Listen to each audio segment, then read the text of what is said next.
Hi, everyone. So we're at the top of the hour. Joel, I think you're on mute there. There you go. Hi there. So my name is Krista Clark, everyone. I'm one of the senior project managers at Accelerant Research. I hope everyone has enjoyed viewing the presentations today. It's about 4 o'clock. That means that the agenda has been pretty full, but we're ready and excited to keep the content flowing. Before we jump to our next speaker, who's Joel, who you see on the screen right now, there are a few things that I would just like to ask you to keep in mind. The first is that we are at the mercy of technology. With that, most of us have had to quickly become technology experts at self-taught, which means that we know that patience is truly a virtue. If dogs are barking, if glitches happen throughout this presentation, please just bear with us. The majority of us are working from home. We're trying to navigate this time of uncertainty in the best way that we can. Second, please be respectful of the other participants, be respectful of our presenters. Of course, this means in your comments and in your discussions, your questions, but for a positive spin on this, let's try to think about how if there's a topic or an insight that really speaks to us, we find a way to send some kudos. I'm sure our presenters would really appreciate that. And then finally, please take advantage of this time to network, to engage. This virtual conference is proof that even though the in-person option isn't quite available, there's still an opportunity for us to connect with one another, to share our experiences, share our expertise. I'm sure our presenters are more than happy to do so in and outside of this forum. And of course, we at Accelerant are always here to answer your questions and talk to you as well. So with that, I'm happy to introduce our next speaker. Joel Barr is a senior UX researcher with a background in the healthcare industry and home improvement retail. He's going to talk today about how COVID-19 has directly affected him. And so, Joel, with that, I want to thank you for your time, for your willingness to share your experience with the hashtag COVID-19 job hunt. Thank you so much. And with that, I'm going to stop sharing my screen so that you can take over. Thanks, Joel. Well, good afternoon. Good evening if you're on the East Coast. Good afternoon if you're on the West. Good afternoon, evening if you're somewhere in the middle. I was asked to do this as a documentation of a journey that began some 23 days ago when I lost my position at Lowe's Home Improvement as their lead senior user experience researcher. I am pretty well versed in all things qualitative research. I've got about 7 years in the field. I'm not a big PowerPoint guy, so my PowerPoints are particularly short for a purpose, because I think that this should be more about you guys than about me, because the internet is filled with experts and people who tell you what you should do, and because this is because they're experts. I'm not that kind of guy.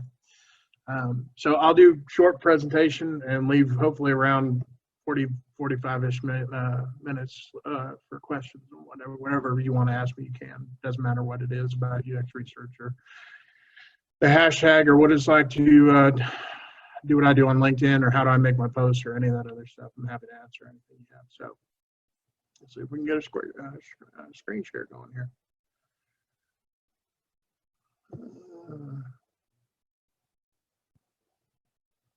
Oh, it took away my tab. Okay.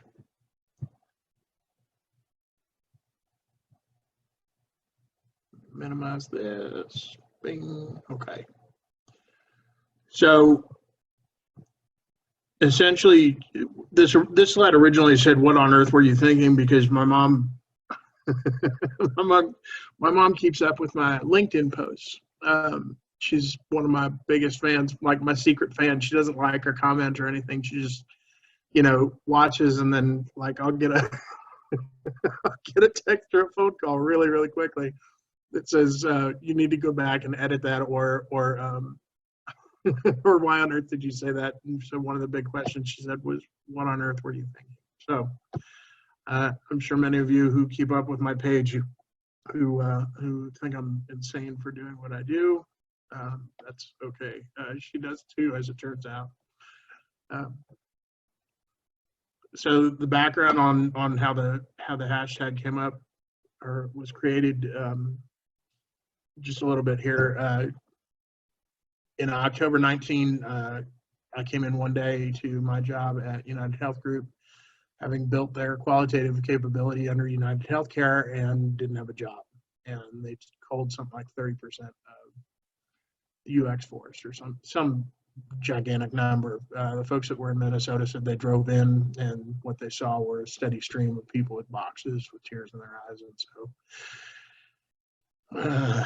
it was a hard day. And because most of us were remote, it was even harder because we didn't have like coworkers that we could commiserate with, right? Like, shake hands with and be like, hey, it was nice knowing you. Thanks for working with me. Instead, it was a really hard day. But around February of this year, they did it again. United Health Group did.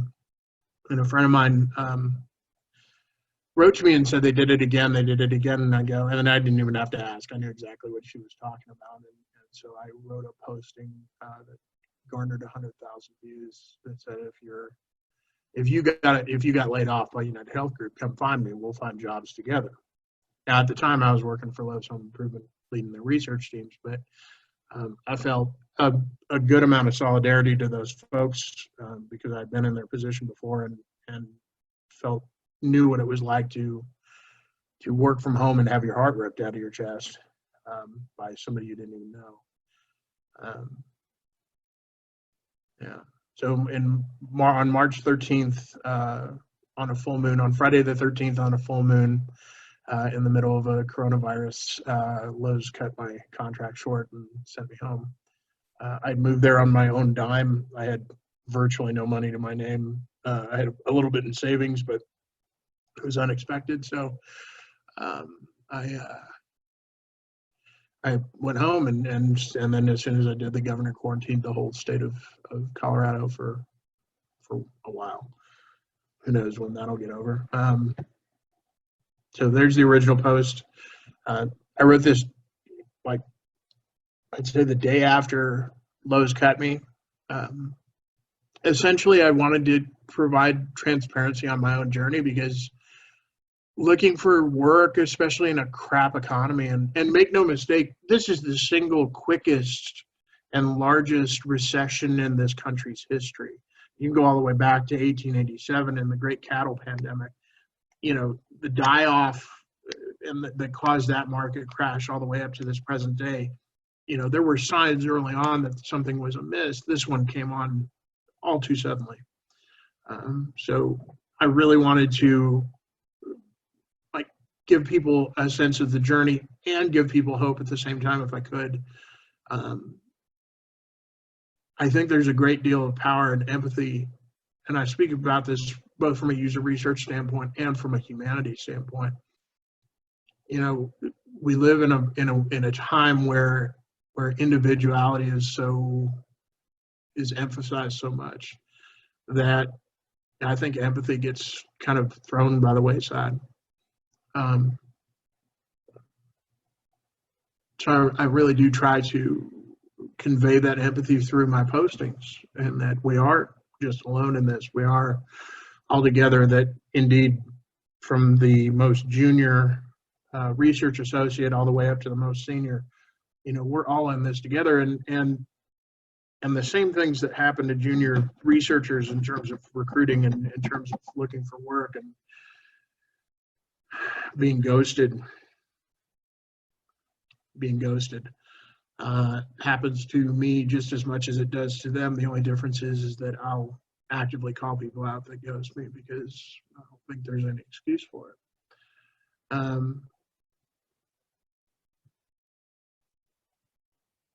So what have I learned so far? People actually read my stuff, including my mom, as it turns out, which was surprising when it happened. Excuse me. Sorry. I'm very pleased actually that people read, and I get letters every day of people that thank me for what I write, and that somehow it's helping them get through quarantine a little easier. Because if you've never done this before, if you've never worked from home, if you've never um, been stranded kind of in your own little island, it can be a really hard thing.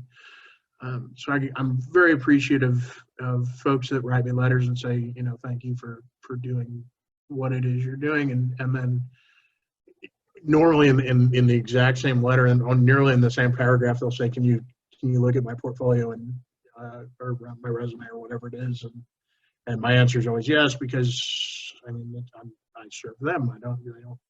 They don't serve me. They read my stuff, but I ultimately work for them.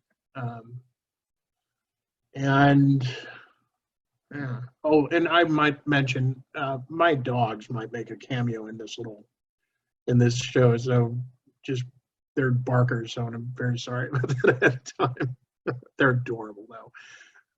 Maybe we'll get Zoe up here and she'll sing for us.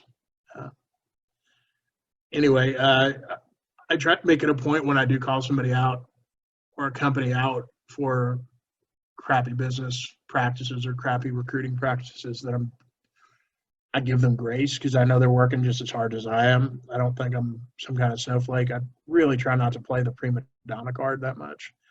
I really do think that people are working just as hard as they can, and sometimes it really isn't their fault. Sometimes it's the engine for which the application happens to be in, and then there are times when it's just overt stupidity. I will give you one example without naming a name. There happens to be a betting company who, when you go on their application, in order to move forward in the application process, you have to put your social security number. I am not comfortable doing that, as you might imagine, because I know kind of too much about tech, and I know that every system is very vulnerable, and the idea that I'm going to put my social security number on a job application on a potentially unsecured server is like, I don't think I'm going to do that. So I called them out on my page, and I still don't know if they've changed it. Last I checked, they haven't. So there's that. No wonder they're having trouble finding folks, right?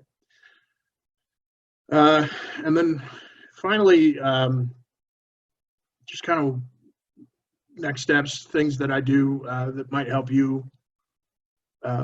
Keep in mind, no expert here. I'm just as employed as a lot of you folks that are watching this. So don't take my my pontification. Don't think because I hold the presenter's chair that any of this is going to be applicable to you, because you have your own system, and it's like the law of interdependent arising. You go about it your own way, and your way is absolutely correct. Your truth is your truth, and that's something I very much believe. But some things that help me, keep a schedule as best as you can. I know that when you in this environment, that it's very easy to stay up till like 4 o'clock in the morning and then get up at noon, right? And that's okay if that's if you're more of an evening or an afternoon type of person, you like to fill out stuff in the evening. More power to you. Keep plugging along. Probably the biggest thing in that whole list there is give yourself grace. You're not going to find a job tomorrow. No enterprise, no large one anyway, is going to hire you the minute you put your application and your resume in. So give yourself some grace. Breathe a little bit. Push away from your desk.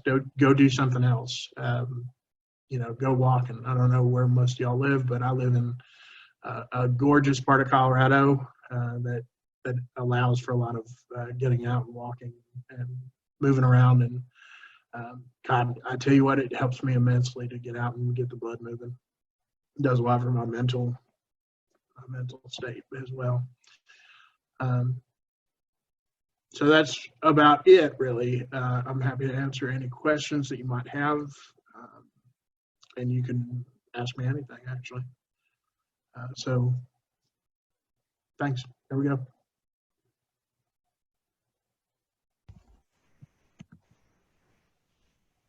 Thanks, Joel. It looks like we do have a few questions that have come through. Awesome. Fire when ready. The first one is from Erica. She would like to know how you think research will go forward without face-to-face. So I don't think there's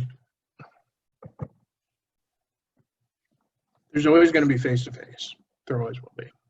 It may not happen now, right? Like it's not a now thing, but I think eventually we have to return to it because they have yet to create a camera that does, 360 degrees the same way that you do when you're in front of somebody. I think initially with the virus and everything like that indeed we'll have to do a lot more remote, and that's great because I mean if you're a researcher, then you're kind of well versed in both schools, right? Or hopefully you are. And if you're not, then use this time to learn, right? Learn a little lighting, learn a little filmmaking and that sort of thing. I actually see that's so cliche, but I see a way that we could do it to where a company sends I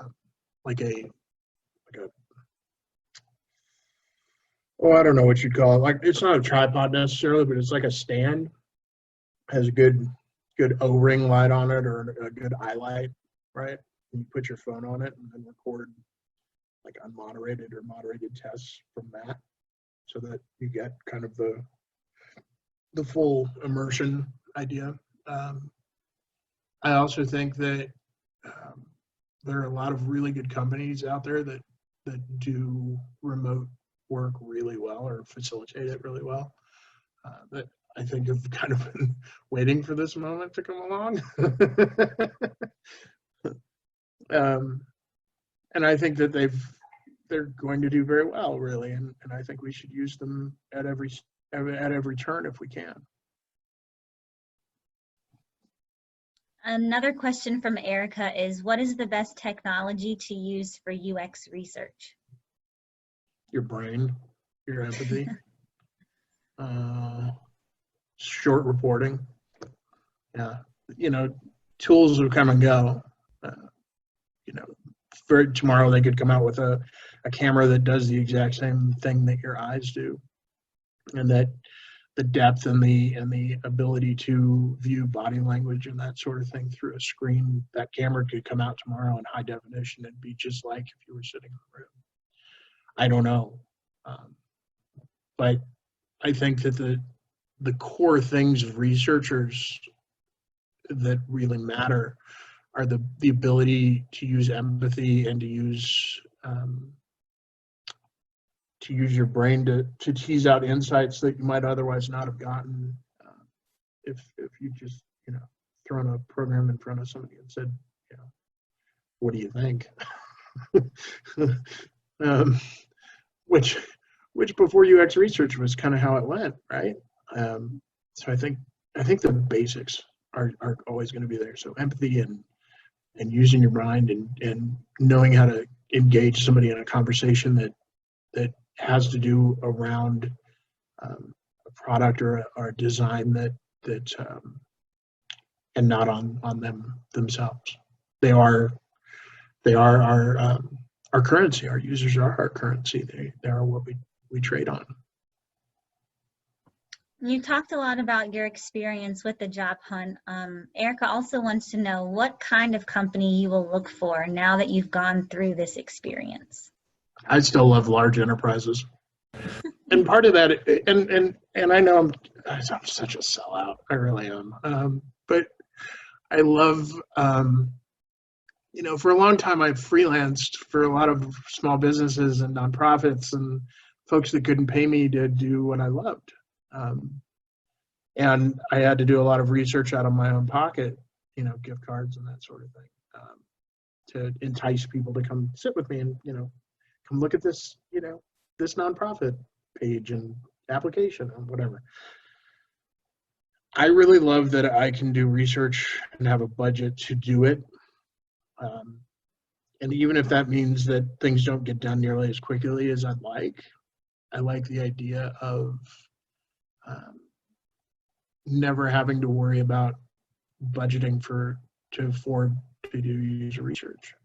And large enterprises will always have that giant budget to do that sort of thing. So to me, it's just like the perfect thing. So the short answer is very large enterprises will probably be who I aim for, who I hope to aim for. Now, that's not to say that if a startup comes and says we've got $1 billion for UX research and we want you to do it, hey, game on. But or there could be a small company who wants to make me a vice president of user research. I'll take that too. But generally speaking, I'll probably shoot for a large enterprise again because I know the game. We're getting a few more questions come through. Cool. Amanda would like to know, what is the best way to encourage close friends and family who are facing sudden unemployment?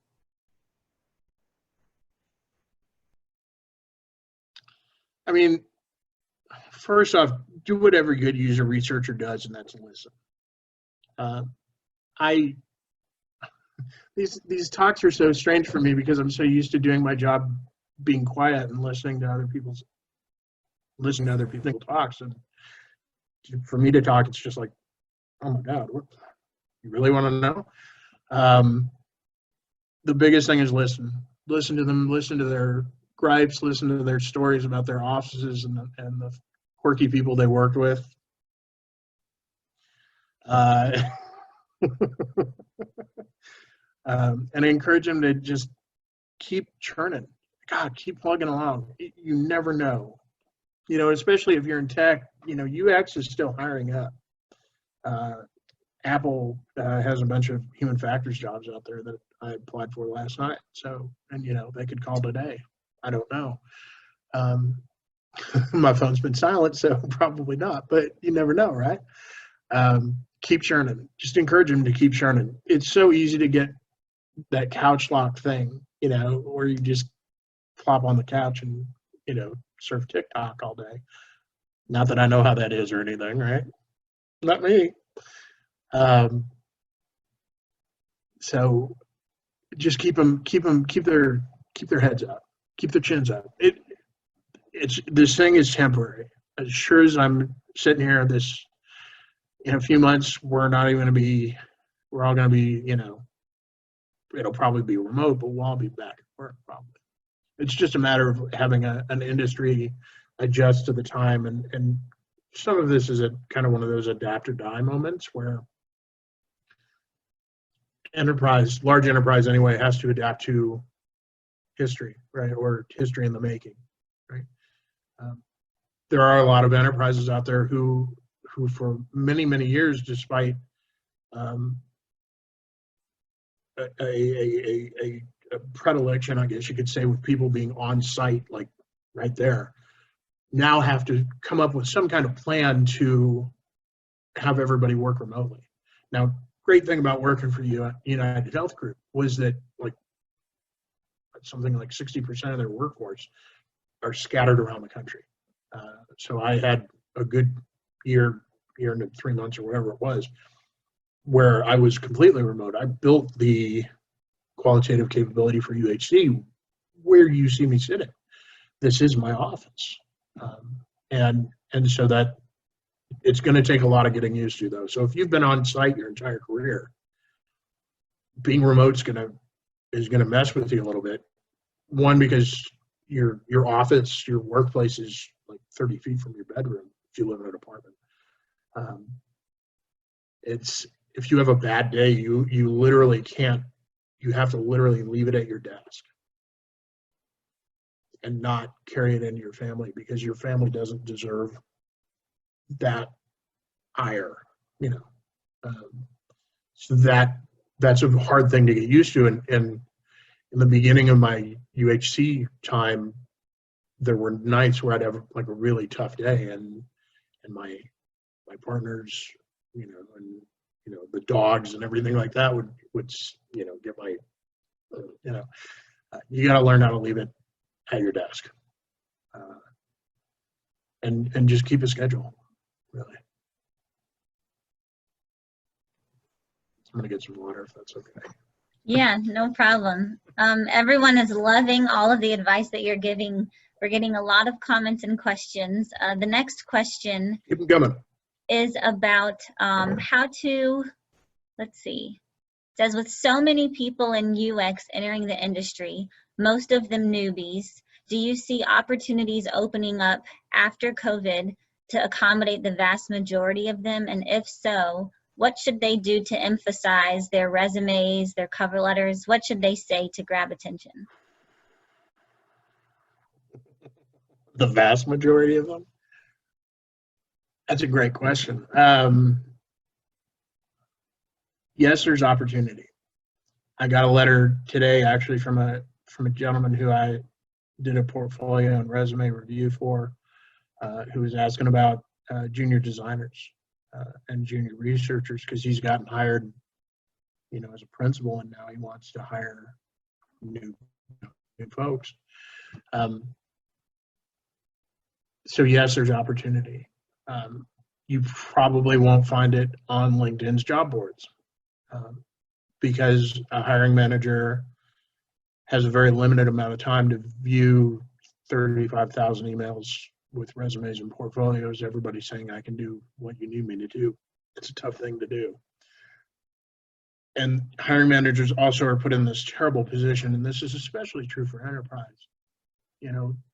Those hiring managers were newbies themselves at one point or another, whether they want to tell you they were or not. And they, just like you, and if you were new, they were one of the 35,000 or 3,500 applicants too, who were absolutely sure that they could do what you can do. And so they have this terrible dilemma. Do you pause your projects and hire a bunch of new folks, noobs as it were, newbies, train them up to the way you want them, right? Knowing that you're going to pay them less because they're new, but you'll have a wider workforce, right? Who are very hungry and really want to get to work. Or do you hire a specialist who can come in and take that project out of flight, right? And get right after it. And it's been my experience, and this could be different from everybody, but it's been my experience that enterprise will always pick the specialist over the noob. And that's not fair. I'm not gonna lie to you, it's not fair. I think for folks that are coming out of boot camp, probably one of the best things you can do, and this is especially true if you're unemployed. Businesses right now have such a shoestring budget to present products that they were hoping to present prior to this whole shenanigan getting started. So get some friends that you went to boot camp with. Make sure that you all have different roles. So get a researcher, a designer, an architect, somebody who can code, very important. Maybe somebody on the back end, content strategist, and hopefully somebody who can sell really well. And go to small businesses and go to medium-sized businesses, nonprofits and the like, and jump in and do research or do projects around COVID, right? Because there's tons of volunteer opportunities out there now where you could jump in with both feet. Work as a team. Hiring managers have like three big questions when they get your application. One is, do you know your stuff, right? Because nobody wants to hire somebody who doesn't know anything. Are you going to be a good culture fit, right? You don't want to hire somebody who can't work on a team. And then third, are you going to make a contribution to the overall team? In presenting your resume and cover letter or portfolio or whatever that is, make sure you look, sound, act, feel like you've done teamwork for a while, right? Anyone can be an individual. Don't do the I'm a solo mercenary UX designer, or I do UX research alone. I am the darkness. I am the night. Don't be Batman. Be the X-Men. Be the team, right? I am a researcher who was on a team of 6 boot campers who banded together with a holy mission and to present user-friendly and user-centered designs to everybody. I don't know what that looks like, but get a team together on your own. Go work that way. And I promise you'll have more success when you go to a Lowe's or go to UHC or go to Home Depot or whoever else, or Dillard's or Macy's, Nordstrom, JCPenney, and say, here I am, a UX researcher. I'd like to be part of your team. My team's great. I just want to work. I believe in your mission. I believe in your users. I want to go work for you. And I think that's hugely helpful. So often I see newbie UXers who do these projects on their own that take 2 weeks, right? And in enterprise, if you get an entire redesign done in 2 weeks, either you cheated or you really want to work yourself out of a job, because those are the only 2 things that'll happen. Because nothing takes 2 weeks. No, a sprint takes 2 weeks, but that's for like one little tiny thing of an entire design. And I get noobs that have done entire designs in 2 weeks. So don't let the newbie thing dissuade you. Don't. It's great that you're new. It's awesome that you're hungry. There's not a one of us that'll hold these chairs in 20 years. They're going to have to be taken over by somebody, and you're it. So get out there with your team, emphasize team, and go to work. And I'm telling you, you'll sit here in a very short order. That was really great advice, Joel. And we've gotten a few questions about the approach that those who are graduating from MMR programs should take as they're trying to navigate the job hunt, advice for those who are boot campers still struggling to secure that first job. So I believe your responses covered those questions, and I'm sure that is some great advice that they'll take to heart and use and consider moving forward. We do have If it doesn't, come questions. ask me. Come write me letters. That's fine. Come find You me know on LinkedIn. you love the letters. I do. I answer every single one of them personally. Every one of them. If you're nice enough to write me, I'm make damn sure that I'm nice enough to write back a personalized response. I think you deserve that. Just going to scroll through and make sure that we've got all of our questions. Another one kind of related to the topic that you just went through, but advice for early career researchers on how to show value early on to retain their jobs. Ooh. Make sure you have a lot of artifacts stored that you've done yourself. So in one thing I love to see in researchers' portfolios is actual footage of them doing interviews and usability testing, and kind of, so I get a sense of how they pace a conversation, how they have a conversation around research, around product, and around usability. I think one thing I really look for is silence. I think one of the greatest gifts we can give our users is not talking. Because the human condition is such that if there's a pregnant pause, your user will generally try to fill it with sound. And out of that, you get really interesting insights that you might not have otherwise gotten if you tried to jump back into the conversation. So I would say make sure you have artifacts, research proposals, 5-slide decks. I'm a big fan of 5-slide decks just because, obviously, right? Because I think that it lends more time for discussion and more time to have open questions without somebody sitting at the front of the room telling you what you should think or what your users think you should think. I'm a big fan of open discussions around with stakeholders and and other concerned design teams around what users say, rather than, killing them with 40-page or 40-slide. Or I saw one the other day that was 83 slides, and I'm like, Jesus, what? I'm never going to read that. I don't know what you're thinking. Come on. You put me on here. So, yeah, artifacts are big. Make sure that you have your artifacts. And if your job does end, then you can use those artifacts to catapult yourself into your next role. What's next? That was the last question that I see in the Q&A and in the chat. But I actually have a personal question. So just out of fun, is there any ritual that you do before you go in for interviews, or even before you hit submit on your application? I know some people like to listen to music to pump themselves up, get their spirits up. Some might read articles or review the company's mission statement just to reiterate and emphasize the values that that company holds. What do you do? Well, so I do so I send out tons and tons of resumes. So I don't really do a lot of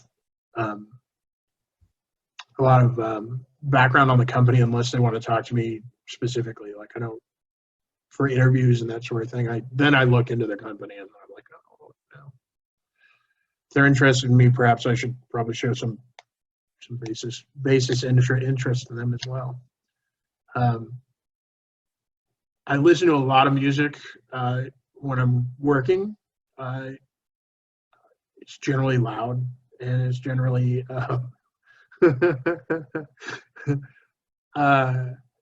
I listen to a lot of music when I'm filling out applications, when I'm sending out resumes, when I'm writing cover letters.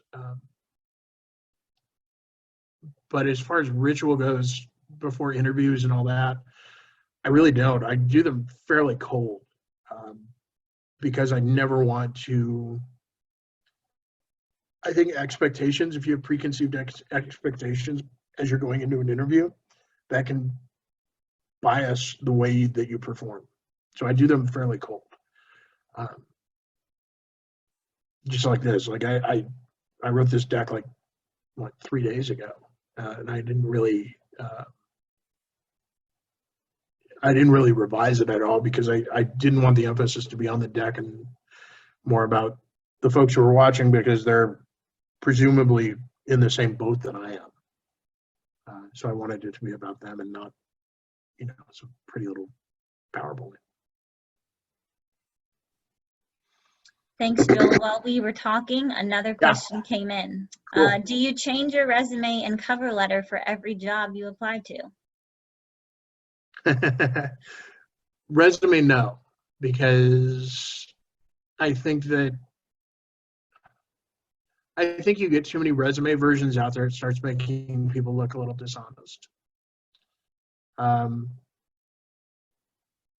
would much rather have somebody tell me they don't know something but have a willingness to learn it than somebody who reads a job description and then crafts the resume around what that job description says. Just me. Because eventually you'll have to use that resume for something else, and maybe it doesn't cover everything that you wanted it to. Cover letters. It's been my experience that by and large, not a lot of people read them. And I know for some companies like Google, they don't even require that you have one. Do I think it's a good practice? Sure. I don't know. I think they're good to have if a company requires them. If they don't put them in. I think the best use of your time is to put out as many lines in the water as you can if you want to catch a fish, rather than sitting there and with a paring knife and like doing artesian bait cuts. If I'm a fish, right, I'm gonna jump at the tastiest morsel I can find, not the prettiest looking one. I think that's just humanity. I think that's just human nature. you know. So, okay, what's next? On We got your 20 minutes, resume, folks. Come on. yep, we got two more. Two more came in. On your resume, under your name, you say he/him. What does that mean? I find it very interesting. Thanks. Under my resume, I do? That's what this comment says. Huh. I don't know. I didn't know that I put a pronoun preference under my resume. That's wild. I'll have to go look at that. I don't think I do, actually, but but it's about gender preference, gender identity. Um, it is a very interesting time for which we live in. I think that if you have preferences around gender, then you have the right to call them out as you desire to be known as. I don't really know what else to say about it. If you want to ask a follow-up, I'm pleased to answer it, but I think it's pretty self-explanatory. Another question comes from Doug. He'd like to know what you think about informational interviews. Are people still willing to do those? I found they worked in the past, but not sure about now. Informational interviews. I'm not even sure what that is anymore. I know lately here the trend I've noticed is that people are starting to shy more towards behavioral interviews. Like, tell me about a time when you ran over a cat and then you had to, whatever that is. I think sometimes that the questions are not relevant. Like, I can say almost anything as long as I keep it within like 30 seconds to a minute. I really do think that. I don't even think they listen to me anymore. Like, tell me about a time you had a hard time with a coworker. Well, Bob, I took him out back, and come on, like, who does that? They're canned answers. They're softball questions. They don't tell me anything about a candidate. I don't think they necessarily tell an employer anything about me. I think they're just canned softball questions to fill the hour. I really wish that somebody would get into, if they were really interested in hiring a user researcher, I wish they would get into the intricacies of how to gain insights and, all the variations of card sorts. And, card sorts are like card tricks to magicians. If you're a user researcher, everybody's got their own favorite kind, their own favorite version. Like, do me a card trick, or tell me about the last time that you had put a pen and paper in front of a user and had them draw an interface. I mean, that's good stuff. That's where you get insight from. But nobody asks you about that. They want to know about, tell me about a time when a project was under budget and, under time. Okay. Great. But it doesn't tell you anything about me or quality of my work. Not really. Next is, which industries do you think will be hiring the most after COVID-19? What area of specificity will they be looking to improve?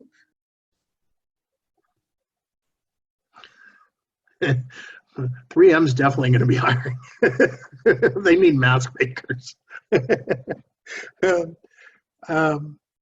I think anyone in digital design has to hire no matter what.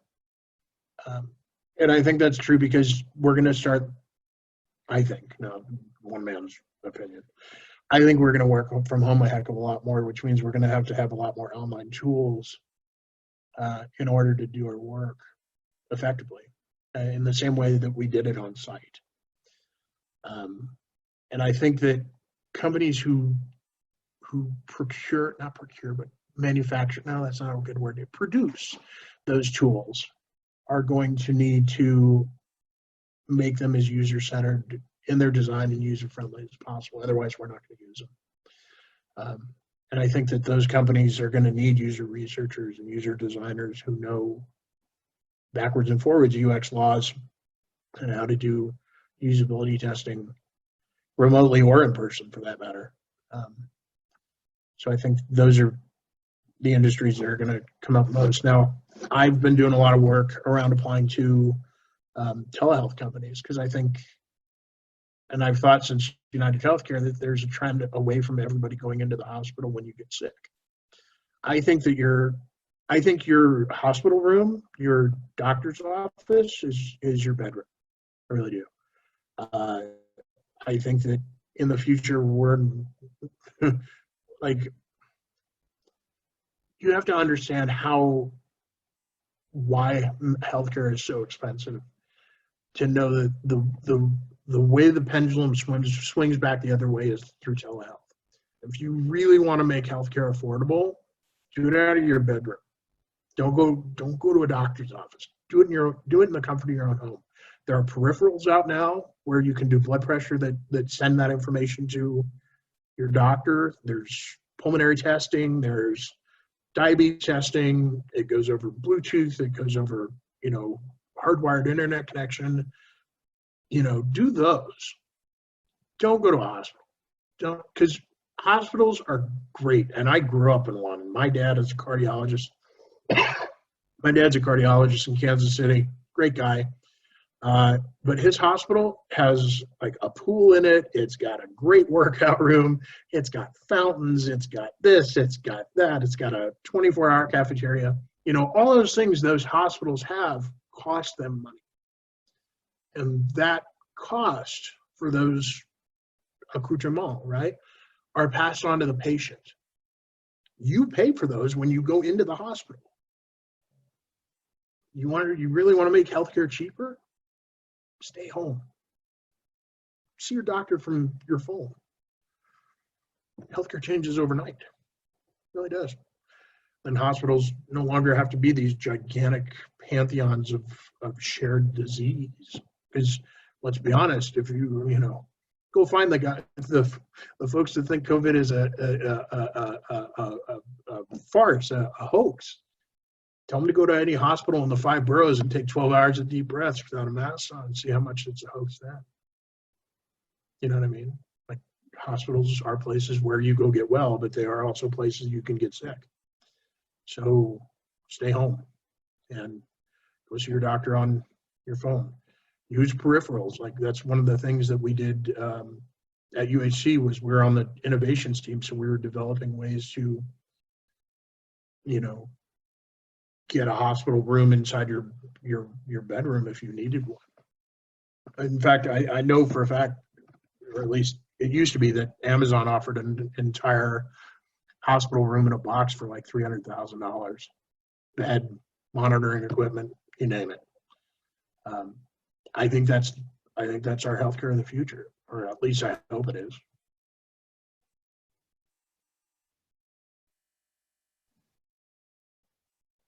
We're still getting some come through. Another question is from Amanda. She would like to know, at the end of the job interview, the interviewer always ends with, "Do you have any questions?" Are there any zingers that you can share to help the interviewee stand out? Amanda feels like some of those questions are pretty cliche. What was the last part? She said that some of those questions that people ask seem to be cliche. So what zingers do you have? All right. So, big one that's going to come up more now than ever. Is this an on-site role or is this remote?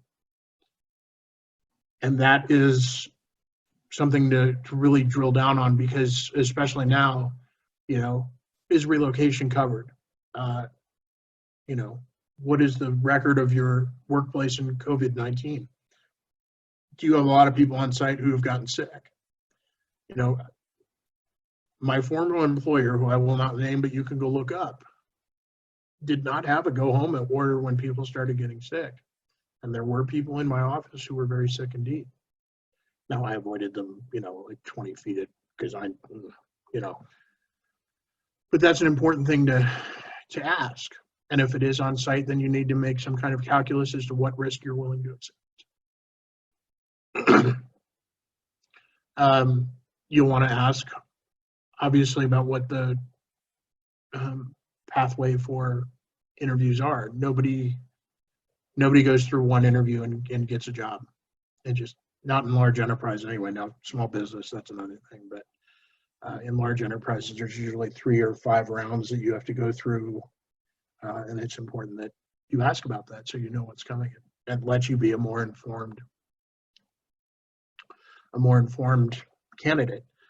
If it is remote, do they onboard remotely, or are you required to go into an office to be onboarded and get your computer and your stuff? Now, United Health Group does a really good job onboarding remotely. They send you a computer, they send you monitors, printers, whatever else you need, really, and a phone, and they have a wire, a VoIP that they send you, and all sorts of stuff. They literally send you a desk and a box, and you onboard accordingly.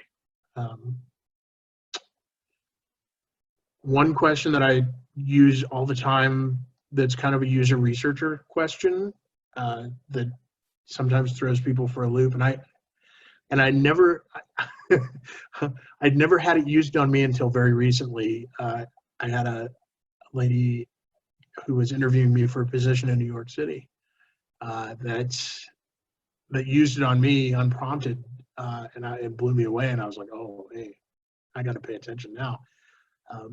But it's is there anything that people normally ask that I haven't asked that I should?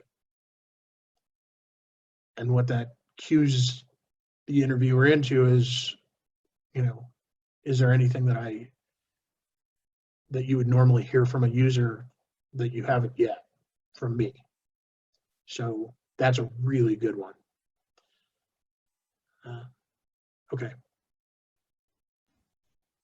So Doug asked an informational interview question earlier. It was where we talked about those behavioral interviews, and he wants to clarify.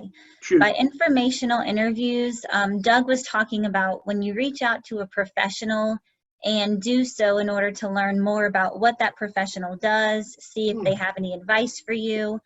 He said that this is something that he's always recommended, and he's wondering if you still think that this is effective and if people are still willing to do those informational interviews. Yes and yes. And one of the big things that I tell just about every boot camper I help, every newbie that comes to me, whether they've been to a boot camp or not, is go get yourself a mentor. It can be me. I'm happy to serve in that capacity. It can be, I typically look for mentors for companies that I really admire. So like where I want to end up in my career is like executive vice president of user research or whatever that is. It hasn't even been created yet that I know of. But I want to get there one day. I know where I want to end up. I just don't know the path. So I look for people who hold something similar to that, chief experience officer or whatever it is, and go talk to them.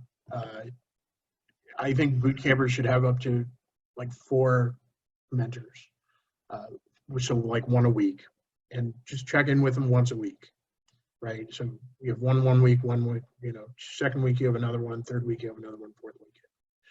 Pepper them with questions, anything that you can think of, and they can be the same questions that you asked last week, just to see if you can get a different answer. There's nothing wrong with that. If you're a user researcher, I think mentorships are so important because it teaches you that kind of that conversational mechanism by which we gain insights from others. And a user researcher knows when they're being interviewed as in the context of research, right? And so we're happy to help in that manner, right? But I think mentorship is incredibly helpful. And great thing about mentors is that if their company is hiring, right, those mentors hear about it usually before anyone in HR has the opportunity to write a job description and put it out for general consumption. And if you have a really good relationship with your mentors, they'll think of you before they think of anyone else. And that can be the difference between, hey, I got a job, and, hey, I missed out, because I didn't have a good mentor.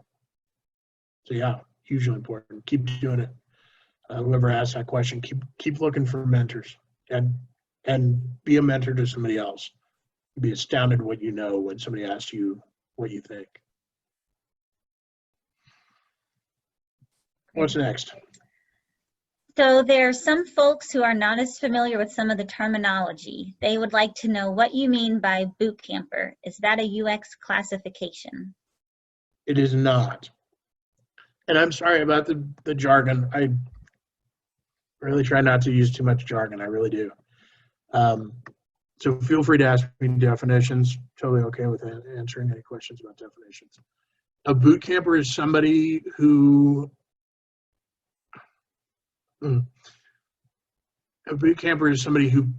essentially went to school, right? They're not attached to any university. Some of them are now, but they're not necessarily educational institutions like the University of Michigan has one, but like Old Dominion doesn't have a boot camp.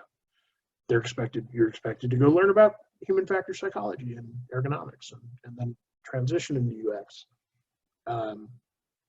There are companies like General Assembly and Springboard and others who charge a good amount of money to teach people UX design research and architecture, that sort of thing. So that's what a boot camper is. And so when you graduate out of that, you're a boot camper. I went to boot camp to learn this and the other thing. But in enterprise and really in UX generally, there's a lot of stigma around boot campers, and that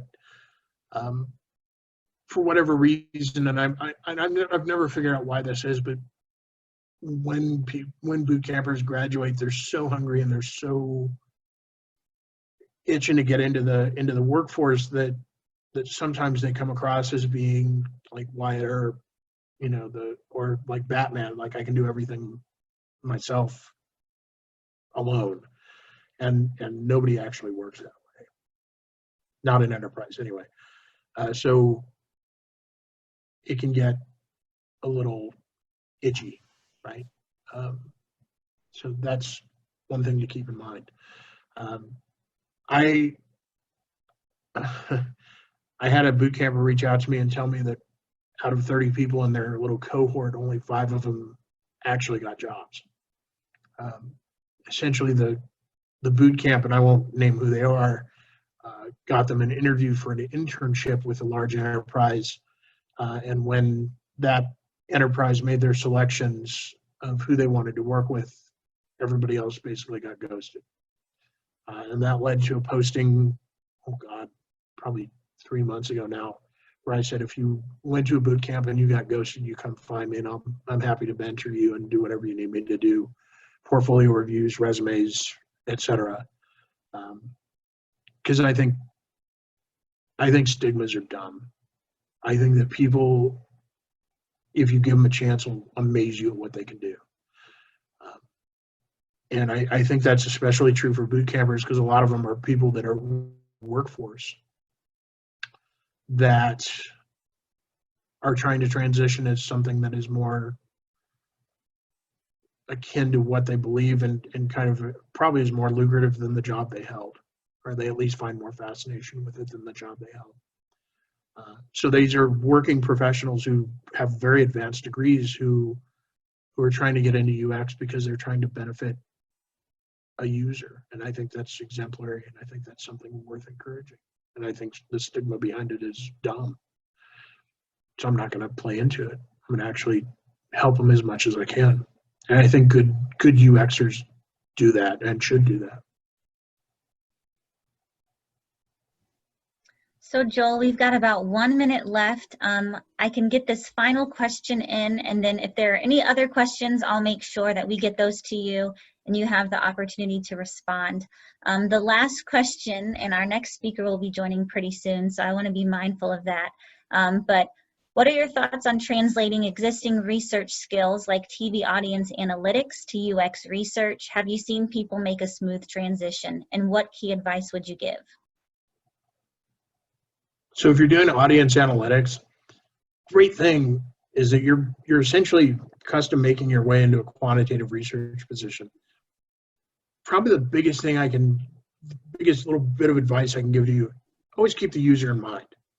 The trouble, of course, with viewer audiences is that you're dealing with very large numbers of big data statistics.